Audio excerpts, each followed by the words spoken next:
देव बरो दीस दिवं भुरग्यांनो आतां मेरेन कितल्यो मात्रा शिकून जाल्यो आमच्यो 7 न्ही। अक मात्रा ना। आ सायडीक एक लायन दिता ती कानो म्हणटात तिका। मागीर ई धाकटी ई मात्रा पयली ई। मागीर दुसरी ई मात्रा ओडून म्हणपाची। पयलो उ मात्रा दुसरो ओडून म्हणपाचो आनी ए म्हटल्यार अक्षराच्या माथ्यार एक स्लांटींग लायन दिवप। इतल्यो मात्रा आमच्यो शिकून जाल्यो। इतल्या मात्रांचेर आमचे पाठ शिकून जाले ए मेरेन न्ही। तर आयज आमी ऐ मात्राचो पाठ शिकुया। पाठ 22 आमचे बैल। ऐ मात्रा अक्षराचेर 2 स्लांटींग लायन दिवप। एकूच दिवपाची, ऐक 2 दिवप।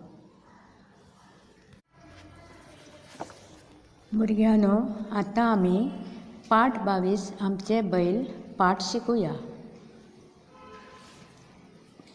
आमचे बैल। सैरू भैरू आमचे बैल। आसात ते धवे काळे, दिसतात सामके जुळ्ळे जुळ्ळे, तशेंच सामके हुळहुळे। सैरू भैरू आसात खळार, सैरू भैरू कामाक हुशार। कैलास सैरू भैरूक उदक दी, खावपाक तण घाल। सैरू भैरू पैकुळचे, ते खूब गुणाचे, आमचे खूब आवडीचे। तर हांगा चित्रान तुमकां कितें दिश्टी पडटा? 2 जाण बैल आसा आनी एकटो दादलो तेंच्या मदीं आसा न्ही। तर हे दोगूय बैल सैरू आनी भैरू अशे ह्या बैलांची नांवां। एकटो सैरू आनी दुसरो भैरू, हे दोगूय बैल कित्याक उपकारता? बैल कसलें काम करता जाणा तुमी? बैल शेत नांगरता, तसोच गाडो ओडटा आनी दिर्याकूय बी बैल वापरतात। तर सैरू भैरू आमचे बैल आसात ते धवे काळे। कसल्या रंगाचे आसा ते? धवे काळे। दिसतात सामके जुळ्ळे जुळ्ळे। सामके जुळ्ळे कशे दिसता म्हळ्यार दोगूय सारकेच दिसता। दोगूय सारकेच पळोवपाक दिसता, जुळ्ळे आसा काय अशें दिसता।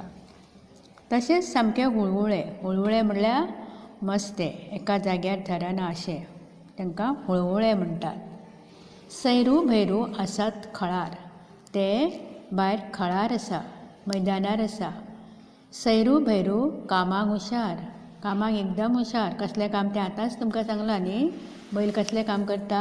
शेत नांगरपाचें, गाडो ओडपाचें। कैलास सैरू भैरूक उदक दी। हो जो तुमकां मनीस दिसता न्ही तांच्या मदीं आसा तो, ताचें नांव कितें? कैलास तो ह्या दोगांय बैलांक ताका उदक दी म्हणून सांगता। कोण उदक दिता? कैलास। आनी खावपाक तण घाल। ते तण खाता, पेंड खाता न्ही, तर तण खावपाक घाल। सैरू भैरू पैकुळचे। सैरू भैरू खंयचे गांवान? पैकुळ हें गांवाचें नांव। ते पैकुळचे, ते खूब गुणाचे। बरे बैल ते, बरें सांगता ते आयकता, ते गुणाचे। आमचे खूब आवडीचे, आमकां ते खूब आवडटा। आमचे बरें काम करता म्हणटकूच ते आमकां आवडटा। तर हो पाठ 22 ऐ मात्राचेर आदारीत आसा। बैल ब अदीक ऐ मात्रा 2 मात्रा वयर दिवपाक जाय, मागीर बै जाता। बैल। सैरू स आनी वयर कितें आसा? 2 ऐ मात्रा सैरू। भैरू भ 2 मात्रा वयर त्यो ऐ मात्रा, तो भैरू। तर ह्या पाठान ऐ मात्रा शिकूंक मेळटा। ऐ मात्राचीं उतरां वाचात, अक्षरांय वाचात, बरयात आनी शिकात। देव बरें करूं।